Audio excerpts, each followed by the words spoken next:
Hi hello जय जगन्नाथ सांग मैंने तो आपने देखिपे आम ए छात उपरे अच्छु आकाशर दृश्य तो बहुत सुंदर आज बहुत सुंदर देखा जाउछि आकाश आउ ये बिलेई नानी आज एमती हूँ कौन पाई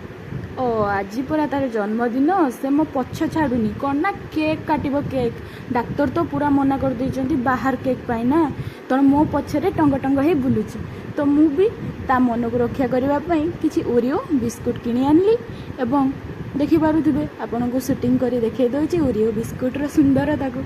एमती सुंदर ओरियो बिस्कुट आपन के देखी नथिबे हा हा हा सतरे देखी नथिबे अरे नाई मो आपन तो निश्चित देखिथे आ खाइबे ओरियो बिस्कुट समस्त को भल लगे आउ केक बनैबा बहुत बहुत बहुत सहज प्रथमे आमे ओरियो बिस्कुट को गोटे पात्र में खोलीदेबा मुझे 5टी बिस्कुट्र पैकेट नहीं आ गोटे गोटे कर सबू को खोली प्लेट भितर रखिदे आपण मध्य प्लेट रू खोली सब रखी सारिबा परे सेथिरे थिबा क्रीम को अलग कर दियंतु मुझे नाइफ रो साहाय्य नेउछि आपण चाहिले स्पून साहाय्य किंबा हाथ रे क्रीम को खोली गोटे साइड रे रखि पारिबे धीरे धीरे सबकिछि क्रीम को खोली सारिबा परे कोनोसी एक पात्र रे क्रीम को काढी अलग रखि दियंतु हाँ क्रीम को नष्ट करिबेनी कारण ए क्रीम को भी आमे ए केक रे व्यवहार करिबा तेणु क्रीम को गोटे साइड रे रखि दियंतु आउ एबे बाहर करिथिबा बिस्कुट सब को हाथ रे खंड खंड करिनेबा सबु बिस्कुट गुडी को खंड खंड कर सारिबा परे ताकू एक ग्राइंडिंग जार रे पुराई बिस्कुट गुडी को भलो भाबे गुंड करिदेबा बिस्कुट को भल भाव में ग्राइंडिंग करेंगे जमी से कौन खदड़ा अंश न रही देखिपे मुझे आपको देखे दूँ मुझे बिस्कुट गुड़ी को फाइन गुंड कर आनी कौन खदड़ा न रही आउ थे हाथ में चेक करनी जे ठीक भाव में गुंड हो आउ आम गैस को बर्तमान जलेबा और से गोटे कड़ई रखी गरम होगापाई कि समय छाड़देबा एपटे गुंड होता बिस्कुट को से किसी क्षीर पकाई भल भाव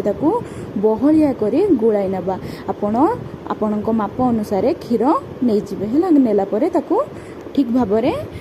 गोलेबे जमी से कौन लम्स न रही जाए लम्स रही आमर केक भल हेब ना तेणु आप भल भाव गोलाई नियंतु देखो मुझे गोलुची आपसे भाव भल भाव गोलाई नियंतु एवं एथिरे गोटे इनु पकेट आनी पकाइबा परे क्षीर दे आउ थे भल भाव गोलाई नियंतु यह फल आमर केक टी बहुत भल भाव स्पंज भरी फुलीज बेटर को गोलाइबा समय आपड़ केवल गोटे डायरेक्शन रे ही गोलाई चली आपड़ ये देखिपे ठीक भाव में गोलैला मु गरम होइतिबा कड़ई रे गोटे प्लेट उल्टा करी रखी ताकू गरम हेबापई पुणी थरे छाड़ीदेली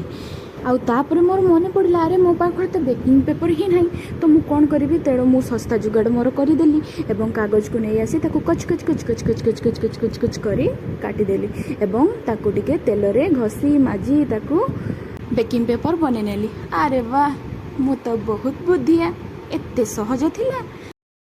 एबे जो पात्र रे मु मोर केक बनैबार अछि सेही पात्र को मध्य किछि तेल दे घसी माजी देली आ बनैथिबा बेकिंग पेपर को ता भितरे देई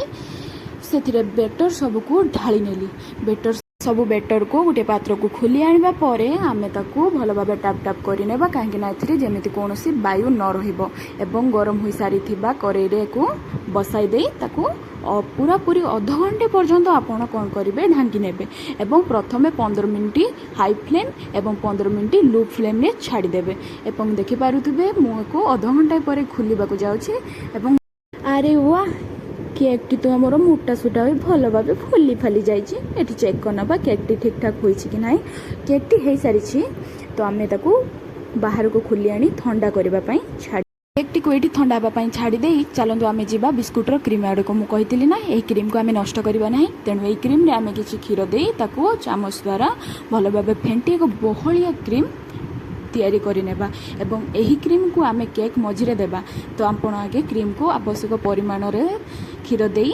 क्रीम तैयारी करनियंतु एवं चलतु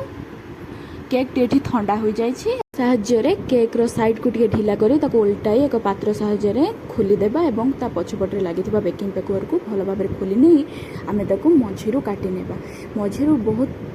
सावधान सहित काटिबा को पड़िबो तेणु किछि भी एपट सेपट हेले केक टी हमर भांगी जिबार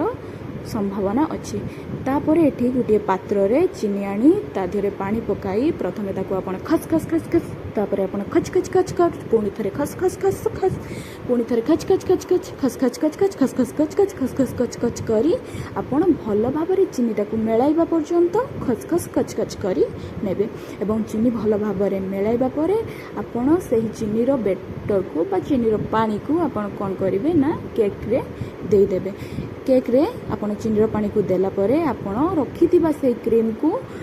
केक रो मझी रे आपण भल भाबे स्प्रेड करी दे नेबे। भल भाबरे ताको स्प्रेड करी नेबे एवं मझी रे क्रीम रखिबा परे आपण ऊपर परदा बा ऊपर केक टी को आपण आनी थोई देबे। प्रथमे तो मु एठी गोटे क्रीम तयारी करिथिली चॉकलेट रे किंतु एहा एते खराब हेबो बोली मु जानि नथिली तेनु पुणी थरे मु चॉकलेट रे क्रीम तयारी करी ता ऊपर ढाळीबा को बाध्य हेली काहेकि ना यह बहुत खराब देखा जाउथला। मते जेपरि मोर होममेड सस्ता केक रे कहार नजर लागी जाइछि। अरे ना मु मजा करथिली जा हो जेन तेन प्रकार मु चॉकलेट सिरप को लगाइबा परे सेथिरे किछि जेम्स चॉकलेट देई ताको सजाई नेली।